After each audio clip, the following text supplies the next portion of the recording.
Ang programang ito ay rated SPG. Striktong patnubay at gabay ng magulang ang kailangan. Maaaring may masiselang tema, lengguwahe, karahasan, sexual, horror o droga na hindi angkop sa... Get your things together, magpapaksyon tayo.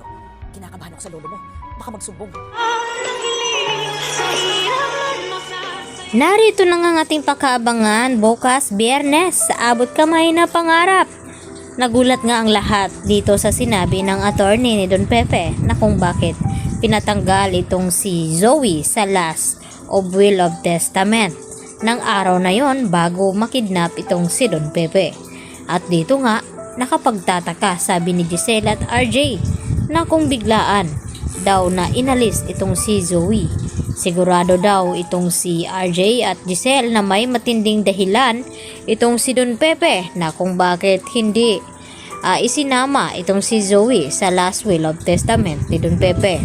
At dito naman na sinabi ni Giselle kay Moira na mapapatunayan na nga nila kapag nagising itong si Don Pepe at magsasalita na kung bakit tinanggal niya itong si Zoe sa kanyang pamana. At ang nakakatanggap nga dito sa last will of testament ay walang iba kundi itong si Giselle at Justin. At hindi pa nga sigurado itong si Zoe kung mamamanahan ba ito dahil hindi pa nga napepirmahan ni Don Pepe ang nasabing mana na ibibigay nga dito kay Zoe. At dahil sa takot nga ni Moira, pagkatapos nga nilang malaman tungkol dito sa mga ari-arian ni Don Pepe ay agad niyang tinawagan itong si Zoe at pinapaayos ang kanilang gamit nang sa ganoon magbabakasyon daw muna sila dahil natakot na daw itong si Moira baka magising itong si Don Pepe at magsumbong na may kinalaman nga itong si Zoe at Moira sa nangyaring aksidente o kidnapping dito kay Don Pepe. At ito naman ang pinapakiusap ni Giselle kay Eric na sana pagbigyan daw siya na makasama ang kanyang anak kahit isang araw lamang. At dito na sumagot itong si Eric kay Giselle na alam daw niya ang sagot sa kanyang tanong dahil nga matindi pa rin ang tampo at galit ni Justin dito sa kanyang ina na si Giselle at hindi naman niya ito mapipilit dahil nga sa ginawa ni Giselle noon na nagawa niyang ipamigay at ipaampo ng kanyang sariling anak.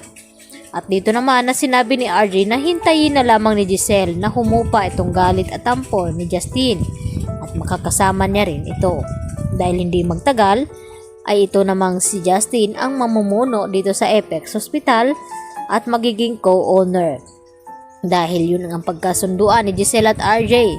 Samantala, gusto na nga bumalik ni Lynette dito sa bahay nila ni Carlos nang sa ganon ay harapin na nga ni Lynette ang kanyang trauma upang magiging matapang siya at hindi na siya matatakutin. Kaya agad naman na pinagbigyan ni Carlos itong si Lynette.